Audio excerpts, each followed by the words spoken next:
Shalom saudara-saudara yang dikasih Tuhan dimanapun Anda berada. Pada saat ini kita akan mendengarkan kesaksian dari seorang wanita muslim dan dia menerima Tuhan Yesus sebagai juru selamat pribadinya. Kesaksian ini sungguh menarik saudara, mari kita dengarkan bersama-sama. Kiranya kesaksian ini menjadi berkat bagi kita semua yang mendengar, yang menonton video ini. Tuhan memberkati. Shalom Bapak Ibu sekalian yang dikasihi Tuhan. Perkenalkan, nama saya waktu Muslim Eli Arafia, begitu dibaptis ditambahkan lagi namanya Abigail. Jadi Abigail Eli Arafia. Saya dibesarkan dari keluarga Muslim yang taat sama agama, bisa dibilang juga fanatik. Didikan agamanya tuh ya sangat streng ya, kalau bisa dibilang. Saya anak pertama dari pasangan muda yang pada waktu itu belum bisa mengurus seorang bayi gitu. Jadi saya dipindahkan ke tangan nenek saya yang pada akhirnya menjadi anak terakhir dari nenek saya.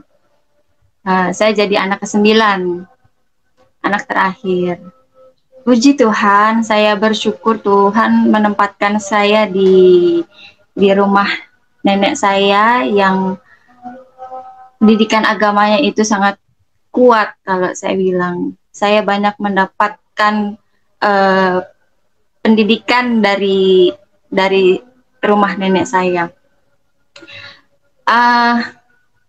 Saya sekolah biasa ya, TK Islam, madrasah, bahkan lebih dulu kami di rumah itu diajarkan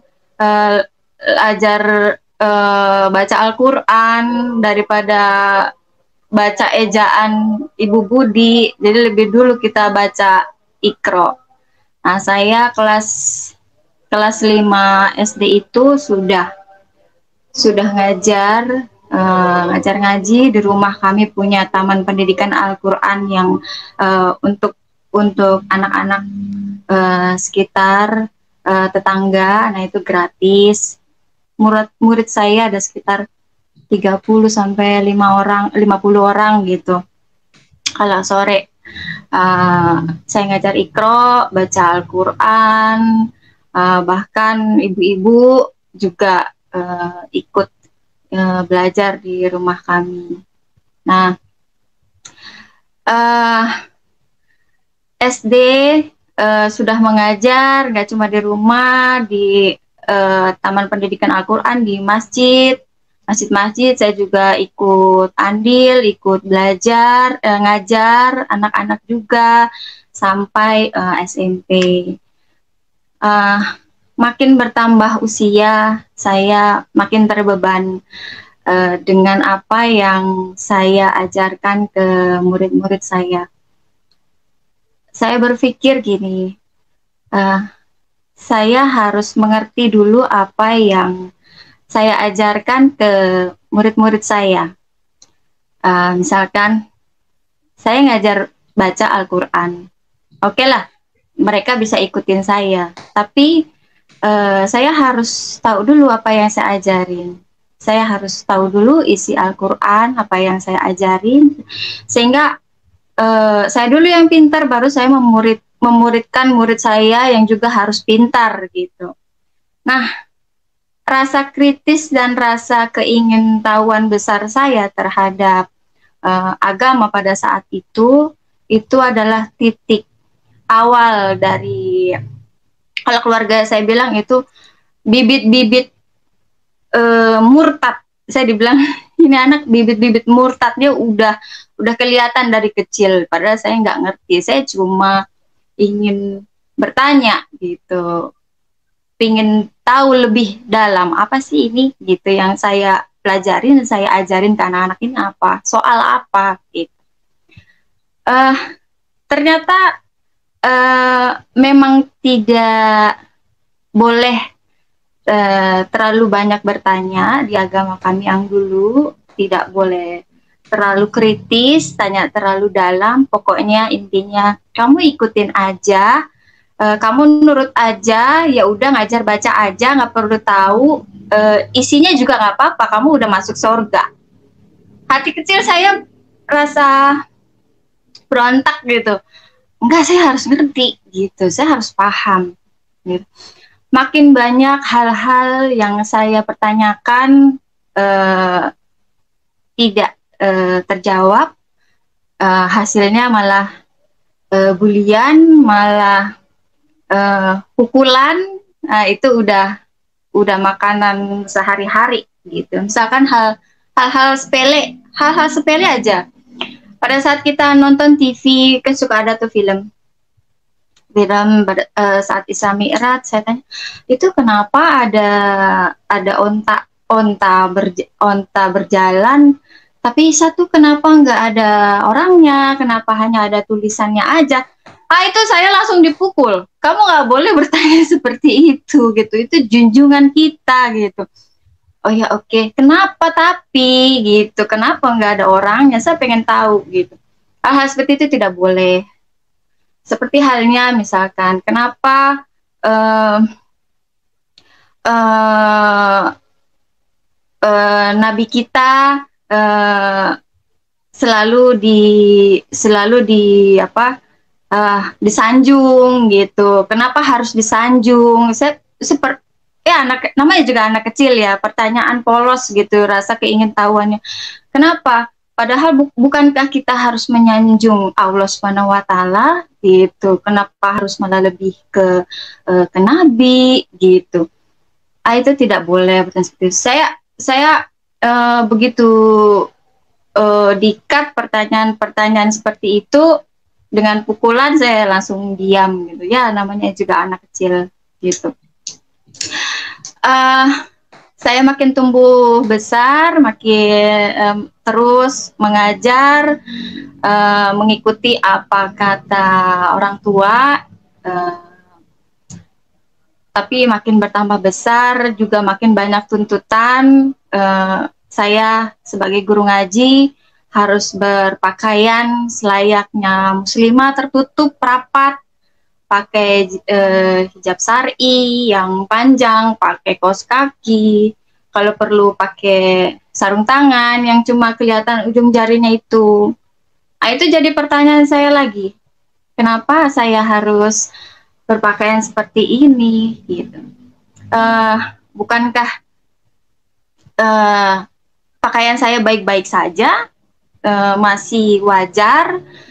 Oh enggak, kamu harus begini, pakaian yang baik untuk seorang muslimah itu seperti ini, kamu harus menutup aurat gitu. Saya bilang saya sudah menutup aurat gitu. Banyak perdebatan gitu, pokoknya kamu harus begini. Kalau kamu berpakaian seperti ini, panjang-panjang seperti ini, itu artinya kamu orang benar gitu. Saya bertanya lagi, saya nggak pakaian seperti itu juga saya bisa jadi orang benar, saya bilang gitu. Itu ribut lagi soal pakaian, perang keluarga lagi. Akhirnya mau tidak mau harus nurut ya, karena apa kata orang tua kita harus nurut gitu pada saat itu. Tapi bermula ketidaknurutan saya ya, akhirnya tidak tahan itu ketika saya masuk memutuskan sekolah Katolik. Itu lulus SMP ya. Itu perang keluarga besar dimulai pada saat itu. Mereka menolak karena saya satu-satunya orang yang mau gitu sekolah di sekolah bukan sekolah Islam gitu. Sementara yang lain ada yang pesantren, ada yang jadi ustadz gitu. Kok saya melenceng sendiri gitu. Saya pikir saya butuh wawasan baru, saya butuh teman baru yang bisa apa ya, pokoknya suasana baru deh gitu. Tentu saja ditolak, sama keluarga menolak. Saya bilang, ya udah lebih baik tidak usah sekolah deh, gitu. Saya hanya mau sekolah Katolik, gitu. Daripada keluarga malu, anaknya tidak sekolah, jadi bodoh, tercoreng nama keluarga, akhirnya saya disekolahkan. Tapi dengan syarat saya harus tetap berpakaian tertutup, pakai jilbab dan sebagainya. Wah, saya agak bingung ya. Tapi oke lah, saya coba dulu. Saya coba tanya ke kepala sekolah dan suster, ini saya mau sekolah di sini, tapi boleh nggak saya pakai jilbab gitu. Dan puji Tuhan dikasih gitu. Tapi itu memang sudah jalan Tuhan ya, saya percaya itu. Akhirnya saya sekolah di sekolah Katolik itu, Yohanes Penginjil. Satu-satunya murid yang berpakaian panjang itu cuma saya. Agak aneh sih, tapi ya sudahlah gitu. Di sekolah saya buka kerudung, nanti mau pulang saya pakai lagi, begitu seterusnya. Nah, semakin saya terus terang merasa senang ya ada di lingkungan itu, karena saya dapat banyak sekali wawasan beragaman agama, tentang toleransi, yang selama ini saya hanya tahu hanya satu itu saja, pakai kacamata kuda itu, pokoknya itu aja, kamu nggak boleh melenceng kemana-mana. Tapi begitu saya masuk ke lingkungan itu, wah ini luar biasa gitu. Saya bahkan dibebaskan untuk tidak mengikuti pelajaran agama mereka gitu. Mau ikut boleh, nggak ikut juga nggak apa-apa. Pokoknya sangat toleransi ya. Nah itu saya suka. Pikirannya sangat terbuka gitu. Nah, hal yang tidak mengenakan terjadi buat saya, yang Tuhan juga izinkan, memang jalannya memang harus seperti itu. Ada hal yang tidak baik terjadi kepada saya di keluarga. Saya mendapatkan perlakuan yang tidak baik dari circle, dari lingkungan keluarga, yaitu pelecehan seksual yang, tapi puji Tuhan, Tuhan tidak sampai membuat saya terjatuh gitu.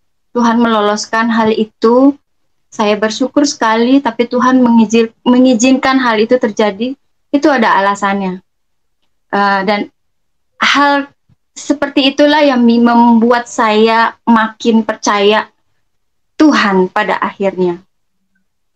Tidak hanya sekali ada circle keluarga saya yang lain pun mencoba hal yang sama. Saya berpikir begini, apa mungkin saya direlakan tanda kutip untuk dirusak gitu, karena kesimpulan bibit-bibit murtad itu yang kesimpulan keluarga saya judge ke saya gitu. Ini anak udah dari kecilnya suka bertanya yang aneh-aneh, udah sekolah di lingkungan orang kafir, berteman sama orang kafir gitu. Gimana caranya supaya mengikat dia gitu. Itu pikiran saya pada saat itu, yang anak kecil yang merasa gimana ya, dikecewakan lah istilahnya. Tidak ada satupun keluarga saya yang membela, paling tidak memberikan pelukan gitu, itu tidak ada sama sekali. Saya ngadu ke ibu saya yang malahan justru jadi beliau pun mengadukan hal lagi ke si pelaku, jadinya saya mendapat pukulan, pulang sekolah saya dipukul di jalanan sampai pingsan. Saya terbangun, tahu-tahu udah di rumah, Nenek saya tanya ada apa gitu, saya tidak berani bicara karena saya pikir kalau saya baru bicara sekali, hasilnya begini gitu. Gimana saya bicara 2 kali, jangan-jangan saya bisa mati. Jadi saya pilih diam. Uh, Akhirnya kejadian yang pertama itu uh, terlupakan begitu saja, lalu kejadian kedua terulang kembali dengan orang yang sama, tapi Tuhan juga meloloskan hal itu. Uh, Kali ini nenek saya tahu gitu, uh, dan berusaha me, memberikan solusi gitu, dan juga bernegosiasi sama saya. Nah, itu saya masih sekolah kelas 2 SMK lah, kelas 2 sampai kelas 3 atau kelas 3. Nenek saya bilang begini, kalian sebaiknya nanti setelah saya lulus nikah saja, semua harta buat kalian gitu. Dari situ saya makin menangkap gitu. Saya ini seperti kunci gitu. Saya nggak boleh kemana-mana gitu. Dari situ saya berpikir ini ada yang salah dengan keluarga ini, ada yang salah dengan Tuhan mereka, ada yang salah dengan ajaran yang selama ini yang sudah diberikan kepada saya, karena tidak ada tidak ada kasih gitu, tidak ada rasa perlindungan gitu bagi seorang yang dizolimi gitu, anak kecil gitu yang teraniaya pada saat itu sama sekali tidak dapat perlindungan, malahan seperti berada di pihak yang di pihak pelaku gitu, terhianati terus terang. Saya merasa ini ada yang salah. Ajaran-ajaran mereka selama sudah saya patuhi, yang sudah saya jalani, saya pegang baik-baik, itu mental gitu aja. Saya sangat kecewa. Salah, ini salah. Tidak ada, pokoknya nggak ada yang benar lah ya, karena saya merasa sangat kecewa. Saya menolak negosiasi hal tersebut. Lalu setelah saya lulus SMK, kejadian berikutnya saya difitnah sama sepupu saya yang katanya dia melihat saya masuk gereja. Padahal selangkah saja pun saya belum pernah menginjakkan kaki di gereja gitu. Nah, itulah terakhir saya berada di rumah.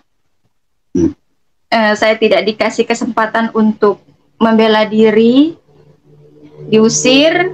Anak baru lulus, belum punya pegangan apa-apa, nggak punya uang, nggak punya apa, satupun nggak ada yang bela. Akhirnya saya pergi ke rumah teman, minta tumpangan, saya mau nginap. Dikasih di satu kamar kecil kayak gudang lah, tapi gak apa-apa lah, saya udah bersyukur banget gitu dikasih tempat berlindung. Gak lama, beberapa hari saya nginap, saya jatuh sakit parah. Saya nggak tahu itu sakit apa ya.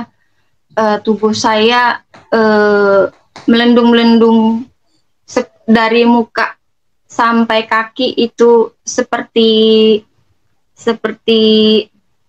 kena minyak panas gitu, hitam, melendung, isi air, gatal, panas. Aduh, pokoknya seram deh gitu. Saya dalam hati berpikir, aduh, jangan-jangan saya disantet ya. gitu. Tapi ya udahlah gitu. Saya juga mati sudah antara hidup syukur, mati ya nggak apa-apa gitu. Saking udah satu masalah belum selesai, dua masalah lagi, diusir lagi, penyakit lagi, jadi ya udahlah mati juga nggak apa-apa gitu dalam hati. Sakit yang saya rasakan itu, aduh, uh, saya nggak bisa ngapa-ngapain, nggak punya uang buat beli obat, yang hanya mampu saya lakukan hanya tidur. Kalau saya nggak tidur, saya ngerasain sakit, jadi saya harus tidur, saya harus lupain sakit saya, biar panas badan saya turun, jadi saya harus tidur. Saya tidur berhari-hari. Kawan saya ini untungnya sekeluarga itu pekerja, jadi jarang ketemu saya. Mereka pergi pagi, pulang malam, larut malam. Paling juga mereka mau berangkat kerja, tengok saya sebentar, bilang makanan sudah ada, silakan makan gitu. Padahal saya sakit, saya lagi sakit di kamar. Di pada saat sakit itu saya sama sekali tidak berdoa ya. Saya tidak minta kesembuhan sama sekali. Saya tidak memohon untuk disembuhkan. Saya sama sekali tidak mau mengingat Allah ya pada saat itu. Karena hati saya hancur dan kecewa gitu. Akhirnya tapi sekali lagi Tuhan itu baik. Tanpa saya minta, Tuhan kasih kesembuhan, Tuhan kasih saya hikmat. Gak tahu pikiran datang dari mana gitu. Saya minta garam ke teman saya minta garam dong, garam dapur, saya mau pakai buat mandi. Dia agak heran juga, tapi ya gak banyak tanya. Ada di belakang, garam ambil aja. Itu saya pakai mandi gitu. Saya pakai mandi itu karena gelembung-gelembung di muka, di sekujur badan saya itu udah mulai pecah. Berair, gatal. Saya pikir ini harus dibersihkan, tapi gimana cara bersihinnya? Karena menganga gitu kan, saya takut kuman gitu, saya takut jadi malah infeksi. Saya harus bersihin gitu. Tuhan kasih saya hikmat, pakai garam. Saya mandi pakai air garam itu rasanya, aduh sakit sekali. Berhari-hari saya mandi pakai air garam, puji Tuhan sembuh. Itu kering dengan sendirinya mengelupas. Hampir 2 minggu lah saya sakit. Saya sakit itu tanpa minum obat, ya cuma air garam aja gitu. Udah mulai agak enak badan saya merasa malu sama keluarga teman saya. Saya bilang saya mau mencari uang, saya mau kerja karena saya nggak enak makan tidur aja di sini gitu. Akhirnya saya cari-cari info ke teman-teman saya. Ada kerjaan, tapi kerjanya tarik-tarik troli gitu. Saya bilang nggak apa-apa gitu. Mau tarik troli ke tarik karung ke pokoknya asal dibayar gitu, halal, nggak apa-apa, kerja kuli juga nggak apa-apa deh. Pokoknya pada saat itu saya pikir gimana caranya saya dapat uang. Saya kerja jadi kedi, tarik troli. Saya bilang sama waktu lamar kerjaan, Bapak saya baru lulus, saya belum ambil ijazah. Nanti kalau ada uang, saya udah gajian, saya baru tebus ijazah saya, gitu. Boleh nggak saya kerja di sini? Puji Tuhan dikasih, boleh kamu kerja aja, gitu. Jadi saya kerja lah di situ. Lalu ada kerabat jauh, bahkan yang sebetulnya bukan saudara ya, sudah kayak saudara lah, mencari kabar saya. Beliau tahu keadaan saya yang sudah tidak di rumah, yang entah di mana. Akhirnya dapat kabar dari kawan saya, uh, dapatlah kontak saya, cerita, kamu sekarang kerja apa? Saya cerita, saya gini, kerja tarik troli, ya nggak apa-apa lah, asal saya bisa makan di nasi bungkus gitu, nggak ngerepotin kawan saya. Akhirnya dia tanya, kamu sekarang mau apa selain kerja? Saya bilang, kalau bisa saya mau kuliah. Dia mau oke kan? Oke, kamu kuliah gitu. Kamu kuliah di Depok aja gitu. Wah, saya seperti gayung bersambut. Girangnya bukan main. Saya bisa belajar lagi gitu, bisa kuliah gitu.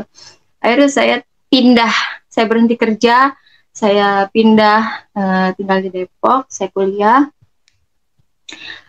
Jadi mahasiswi, senang banget, saya nggak nyangka gitu, kok bisa sih gitu jadi mahasiswi gitu, keren lah pada saat itu, keren. Sekitar semester 3 atau 4 gitu, saya dapat selebaran, ada teman-teman kampus, teman-teman Kristen yang di kampus saya membagikan selebaran jadwal ibadah. Saya bilang, dikasih ke saya, saya bukan Kristen gitu, saya Muslim gitu. Oh, saya masih bangga dengan agama saya pada saat itu, masih berpegang teguh lah, dan saya masih, sebenarnya pada saat itu setelah saya diusir dari rumah itu sampai saya jadi mahasiswa, saya sama sekali tidak melakukan kegiatan ibadah apapun. Bahkan saya mengikuti jejak kerabat saya yang ateis pada saat itu. Saya pikir udahlah jadi ateis aja lah, gitu. Ateis bikin baik, toh sama aja kan, gitu. Ya udah. Oh, teman saya bilang, oh nggak apa-apa, kamu kalau mau datang aja, duduk, dengerin, ikut makan gitu. Oh boleh, saya bilang boleh gitu. Udahlah. Akhirnya saya memutuskan untuk datang. Saya dengerin mereka ibadah, sharing gitu kan. Saya cuma makan, dengerin mereka, terus pulang. Ada cerita yang tertinggal. Waktu kecil di halaman saya, tempat saya ngajar, ketika saya sambil ngajarin anak-anak kecil ngaji, di seberang rumah saya itu ada rumah ibadah. Setiap sore yang saya perhatikan, kaum muda itu, anak-anak muda pakai kemeja putih, bawahan hitam, lalu sore habis maghrib nyanyi-nyanyi pakai gitar, yang selalu saya tangkap di telinga saya pada saat saya ngajar ngaji, lagu yang saya, Hosana ku memuji Tuhan, Hosana ku tinggikan Yesus. Itu yang saya dengar.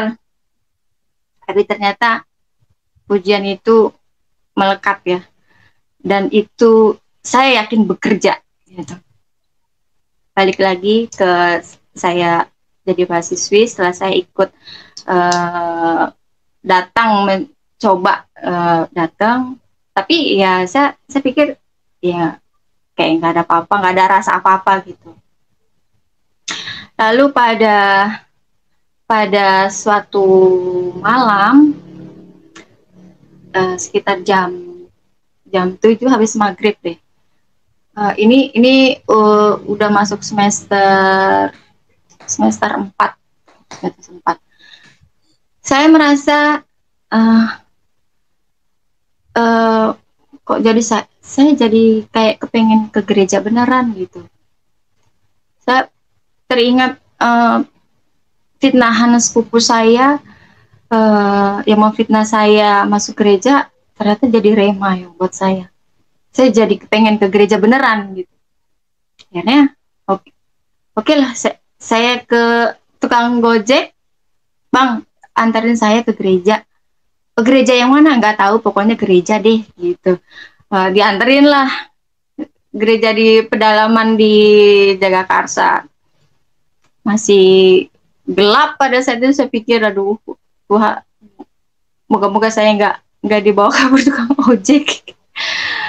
Tiba di satu gereja besar,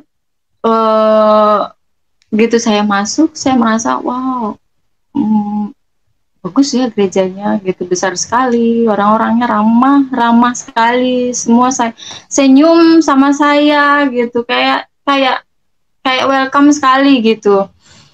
Saya duduk di halaman gereja, kan banyak bangku-bangku tenda, ternyata itu malam Natal gitu. Saya nggak sampai nggak tahu itu malam Natal, tapi kok rasa pengen gereja gitu. Itu pertama kalinya saya ke gereja, saya ikut prosesinya. Ya orang nyanyi, saya ikut nyanyi, orang pada ke depan perjamuan saya ikut maju, pokoknya masih ikut-ikutan lah. Begitu perjamuan, disuapin roti perjamuan, lalu dikasih minum satu cawan, ramai-ramai bergantian. Nah di situ saya karena masalah higienis ya, saya pikir aduh saya nggak bisa deh nih gitu, saya nggak mungkin satu cawan ramai-ramai gitu, saya merasa gimana gitu. Akhirnya pulang seperti biasa, perkuliahan seperti biasa. Lalu saya tanya sama kawan saya yang pernah ikut kebaktiannya, saya tanya ada nggak gereja di sini yang nyanyinya itu girang-girang gitu. Oh ada di hotel ini gitu di Depok. Kapan tuh, jam berapa? Kasih tahu. Saya datang hari Minggu. Begitu saya datang gereja itu, saya dalam hati saya, wah ini dia yang apa ya, perasaan yang tidak bisa saya jelaskan. Begitu saya masuk ke gereja itu, mendengar puji-pujiannya, saya merasa sangat bahagia, saya merasa tenang, merasa gimana ya, merasa seperti roh saya kembali gitu,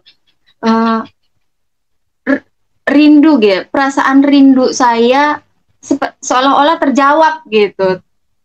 Tapi sebenarnya saya nggak ngerti ini perasaan apa, pokoknya suka aja.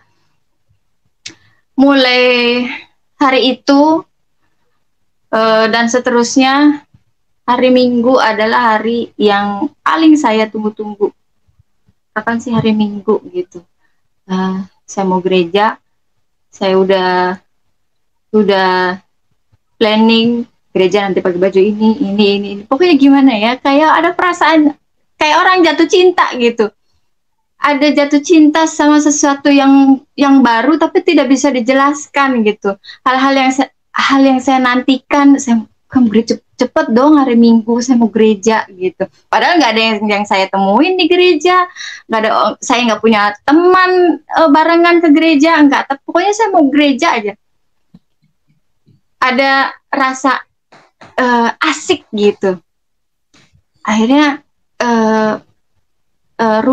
rutin lah hari Minggu saya ke gereja. Saya mulai merasa haus akan firman. Saya senang sekali dengan puji-pujian, penyembahan.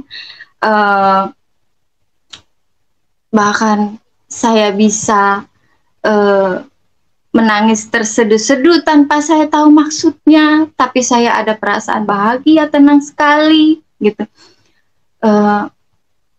Pada satu hari di KKR, ada KKR dimanapun saya datang, persekutuan doa manapun saya datang, jauh saya datang, ada ibadah walaupun harus naik kereta aja, pokoknya saya datang gitu.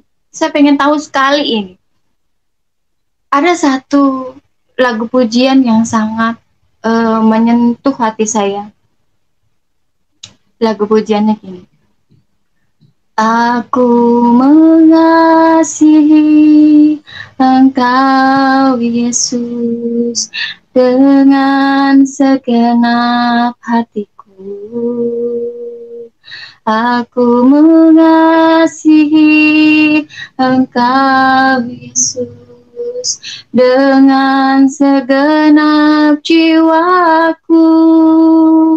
Ku renungkan firman-Mu siang dan malam.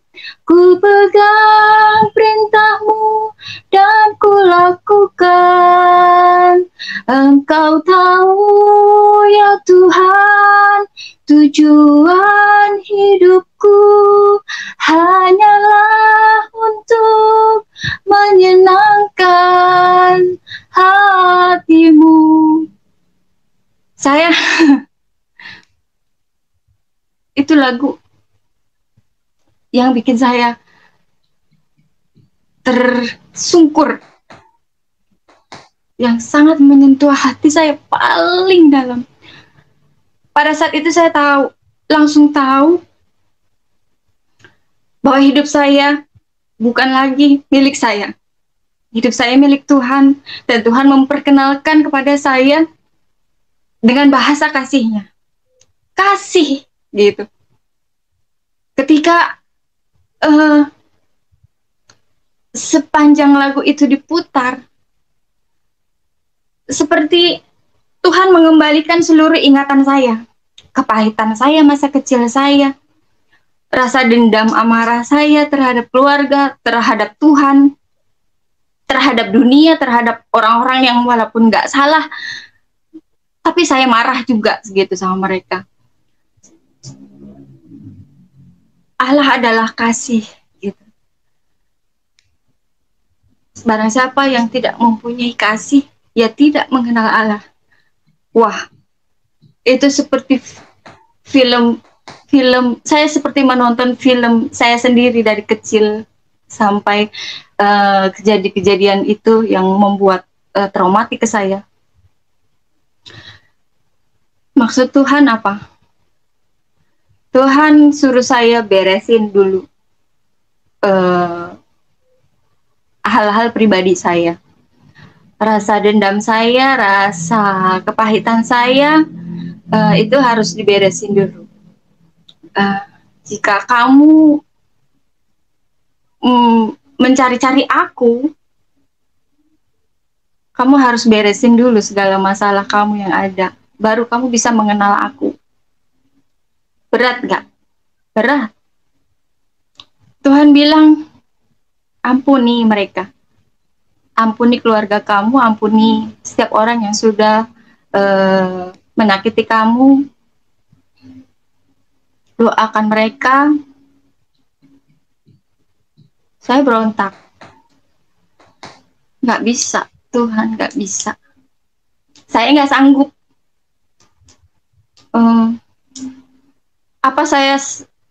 Apa segini beratnya ya untuk mengenal Tuhan, saya harus kembali mengampuni mereka gitu. Padahal saya udah mulai menemukan rasa kebahagiaan saya tiap hari ke gereja gitu kan, ada rasa happy di situ. Tetapi apa? Ada tugas yang Tuhan suruh gitu kepada saya. Tugas pertama yang Tuhan suruh kepada saya adalah kasihi mereka. Ada satu firman Tuhan yang sangat menyentuh saya. Yohanes 15:16. Bukan kamu yang memilih aku, tetapi akulah yang memilih kamu. Wah, ayat ini bikin saya GR. Tuhan loh yang pilih saya, bukan manusia. Saya merasa spesial pada saat itu. Merasa besar hati. Tapi ini misinya. Dan aku telah menetapkan kamu supaya kamu pergi dan menghasilkan buah. Dan buahmu itu tetap. Supaya apa yang kamu minta kepada Bapa dalam namaku diberikannya kepadamu. Inilah perintahku kepadamu. Kasihilah seorang akan yang lain. Ini misi pertama saya pada saat mengenal Tuhan. Kasihilah. Berat, berat, berat sekali. Saya sudah mengubur kepahitan itu dalam-dalam, sudah melupakan, sudah istilahnya kalau di komputer itu sudah saya delete gitu. Pokoknya saya nggak kenal mereka, pokoknya udahlah goodbye lah gitu. Tapi apa? Tuhan ingatkan itu kembali. Semua kepahitan saya Tuhan ingatkan kembali. Saya marah, saya berontak, saya nggak mau, saya nggak bisa. Tapi saya tetap ke gereja, saya tetap cari Tuhan, saya tetap suka mendengar firman Tuhan, saya senang penyembahan. Tapi hati saya, pikiran saya itu selalu terusik. Ampuni, ampuni, kasihi mereka. Kalau kamu tidak ampuni mereka, Bapak kamu tidak mengampuni kamu. Sia-sia kamu ke gereja, sia-sia kamu mencari aku. Kamu nggak akan ketemu aku, nggak bisa kenal aku kalau kamu tidak mengampuni mereka. Berbulan-bulan ya, berbulan-bulan pergolakan batin, ngejalanin perintah Tuhan yang satu itu pada saat itu berat sekali. Saya menyerah sama Tuhan karena saya sudah merasa tidak sanggup menampung setiap firman Tuhan yang saya dengar gitu. Setiap firman yang saya dengar itu selalu bertaburan dengan kasihnya Tuhan. Firman perjanjian baru itu kan tentang apa? Tentang kasihnya Tuhan, cintanya Tuhan gitu. Kenapa hal yang satu itu tidak bisa saya lakukan gitu, padahal saya sedang mencari Tuhan gitu. Tapi pada akhirnya saya menyerah. Oke Bapak, saya bilang, saya ampuni mereka, saya ampuni dia Tuhan, saya ampuni, saya berdoa, saya sudah ampuni Bapak, saya ampuni, saya sebut namanya satu-satu, saya sudah ampuni, saya ikhlas gitu. Udah ya Bapak, saya udah ampuni. Udah, ternyata gak cukup sampai di situ. Terusan ada aja ketika baca firman Tuhan, ada aja ketemu ayat yang soal pengampunan, soal kasihilah musuhmu. Aduh, soal lagi apa yang terjadi dalam hidup, bahkan sehelai rambutmu terjatuh pun Bapak tahu. Jadi semua kejadian yang kita alami, saya alami, itu Bapak tahu gitu. Jadi kamu itu nggak lepas dari pandangan aku gitu. Ya, saya bilang, jadi saya harus bagaimana lagi gitu. Saya kan udah ampun. Apa Tuhan bilang? Datangi mereka. Wah, suruh datang lagi gitu. Udah diampuni, udah berdoa, sekarang disuruh datangin lagi gitu. Saya protes gitu. Kok disuruh datangin? Saya anak perempuan masih kecil yang sudah diusir gitu. Sampai hari ini pun mereka nggak pernah cari saya Tuhan gitu. Saya kalau lihat koran, yang saya cari bukan berita, judul berita. Dalam hati saya ada foto saya di situ, dicari anak hilang gitu. Ternyata enggak gitu, gak dicari. Jadi mau mati kayak mau apa, mereka udah nggak mau tahu gitu. Karena udah dianggap dibuang keluarga. Sekarang Tuhan suruh datang satu persatu. Nah, karena saya sudah jatuh cinta dengan Tuhan, saya memilih untuk nurut. Saya minta kekuatan sama Roh Kudus. Saya bilang saya nggak mampu. Saya terus terang, hati saya tidak mampu, pikiran saya tidak mampu, badan saya tidak mampu, saya nggak bisa apa-apa. Bahkan hati saya menolak, tapi saya mau nurut. Saya mau nurut Tuhan. Saya mau datang, beri saya kekuatan, beri saya perlindungan, karena saya takut kalau saya datang, saya nggak bisa balik lagi ke kosan kuliah, mungkin saya udah dimatiin. Akhirnya saya datang.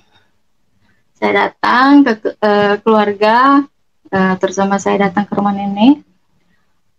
Itu pertama kalinya nenek saya melihat saya dan kaget. Saya datang dengan pasang wajah ceria. Assalamualaikum, ketak-ketak. Biasa kita cium tangan, tapi tangan saya ditepis. Bila disebut saya najis, ya apa-apalah gitu. Ditanya saya mau apa, kenapa, ada urusan apa, saya bilang saya kangen, udah lama saya nggak ketemu, boleh dong saya sebentar aja di sini, ya ngobrol seperti biasa. Tapi nggak ada yang mau bicara sama saya. Tapi akhirnya ya udahlah, saya datangi rumah keluarga saya yang pernah melukai hati saya, membuat hal-hal yang tidak baik kepada saya datangi, responnya juga tidak baik. Berat, di hari pertama itu berat, tapi puji Tuhan tidak ada yang terjadi sama saya pada saat itu. Mereka tidak melukai saya bisa pulang kembali dengan selamat. Saya bersyukur, saya yakin Tuhan pasti menjaga dan melindungi saya. Bukan hanya sekali Tuhan suruh saya kunjungi keluarga, berkali-kali. Terus lagi, saya datangi terus lagi. Sampai pada akhirnya ada beberapa orang yang mulai terima saya, mau ngobrol, mau bicara, gitu. Saya pun saya mulai merasa senang dan diterima, gitu, terima kembali. Saya mulai paham apa maksud Tuhan nyuruh saya datang. Tuhan mau menyembuhkan saya, mau membersihkan hati dan pikiran saya, mau menyembuhkan luka-luka saya.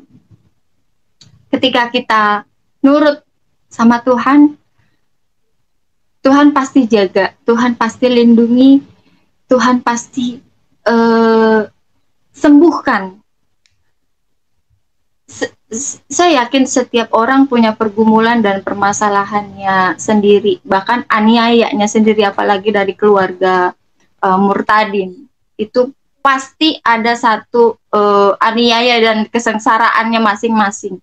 Tapi saya yakin Tuhan jaga dan lindungi, dan Tuhan topang, Tuhan beri perlindungannya. Itu sangat saya rasakan gitu, gimana Tuhan jaga saya di tengah-tengah keluarga saya yang saya dalam hati sendiri, saya bilang, Bapak saya takut gitu. Tapi Tuhan bilang, roh takut itu bukan dari aku. Kamu tidak perlu takut. Gitu. Kamu jalani saja apa yang aku suruh. Gitu. Begitu seterusnya. Sampai pada akhirnya perasaan di hati saya, dendam saya, kepahitan saya, semua rasa amarah saya, kesedihan saya, itu hilang. Itu lenyap gitu aja. Saya merasa gimana ya, enteng gitu menjalani hidup gitu. Saya juga tidak merasa terbebani ketika saya ke gereja, ketika saya berdoa minta sesuatu sama Tuhan, saya sudah mengampuni. Tuhan bilang kan, ketika kamu berdoa, kamu teringat akan sesuatu saudaramu, kamu kunjungi dulu mereka, gitu. Padahal saya belum tahu ayat itu, tapi Tuhan sudah suruh itu, dan saya kerjakan. Sembuh, luka-luka hati saya sembuh. Puji Tuhan sampai hari ini keluarga saya kebanyakan sih sudah sudah mulai menerima saya, walaupun ada beberapa sih yang masih membenci, tapi nggak masalah gitu, nggak apa-apa buat saya. Yang penting sikap saya sudah apa ya, sudah tidak menaruh dendam kepada mereka, karena Tuhan maunya itu, Tuhan maunya mencerminkan kasih. Kenapa saya harus mengampuni mereka? Tuhan pun mengasihi mereka. Kenapa saya nggak bisa mengasihi mereka? Saya harus mengasihi mereka-mereka yang Tuhan saya kasihi, gitu. Saya tidak bisa membenci orang-orang yang Tuhan saya kasihi, gitu. Bagaimana mungkin? Nggak bisa, karena Allah saya itu, Tuhan saya itu kasih, gitu. Luar biasa ya, mengenal Tuhan ini prosesnya. Lalu saya lulus kuliah, lalu menikah, saya dibaptis tahun 2007. Nah, itu prosesnya saya memutuskan untuk dibaptis itu sekitar 5 tahun. Saya merasa mantap gitu. Saya memutuskan untuk dibaptis. Nah, sebelum dibaptis itu memang prosesnya, memang Tuhan harus lebih dulu sembuhkan saya. Ada satu peristiwa yang saya anggap ini suatu pesan Tuhan untuk saya. Suatu sore sekitar saya tertidur di sofa di ruang tamu sekitar jam 3, setengah 4 sore saya tertidur. Di dalam tidur saya itu saya berdiri melihat diri saya dengan pakaian yang sama, lalu saya keluar dalam mimpi saya keluar ke teras. Saya melihat satu cahaya putih, tapi tidak menyilaukan, malah menyejukkan. Saya melihat satu sosok yang saya tahu itu Tuhan. Dalam hati saya, ini sosok yang selama ini saya rindukan. Sosok yang selama ini saya cari-cari. Ini dia. Dekat sekali. Kami berdua hanya sejarak segini aja. Saya pandangi wajahnya, saya lihat matanya, teduh sekali. Tidak ada pandangan seteduh itu yang dimiliki manusia, tidak ada. Saya lihat, saya perhatikan wajahnya, saya cinta sekali. Rasanya saya pingin saya peluk gitu. Tuhan kasih saya selembar kertas HPS seperti ini. Lalu ada gambar. Kalau anak TK itu atau SD kelas 1 suka ada disuruh gambar gunung, 2 gunung, ada matahari, lalu sawah, dengan ladang yang kotak-kotak itu sawah, lalu ada petani kiri kanan 1, 2 gitu. Kasih ke saya terima. Saya ambil kertasnya, lalu saya masuk ke dalam. Maksud saya mau ambil pulpen gitu. Saya ambil pulpen, saya balik lagi. Sudah nggak ada. Sudah tidak ada. Situ saya sontak bangun, kaget. Saya menjerit gitu. Pas bangun saya menjerit, saya nangis. Saya sambil manggil, Bapak, kenapa saya ditinggal? Gitu. Kenapa pergi? Kenapa pergi? Saya bilang. Kenapa saya nggak dibawa? Gitu. Ya, kayak gimana? Kayak anak kecil gitu. Saya nangis kayak anak kecil yang ditinggal bapaknya pergi gitu. Tapi eh, dalam tangis saya tersadar dan bersyukur, bersyukur, eh, bersyukur dan bahagia.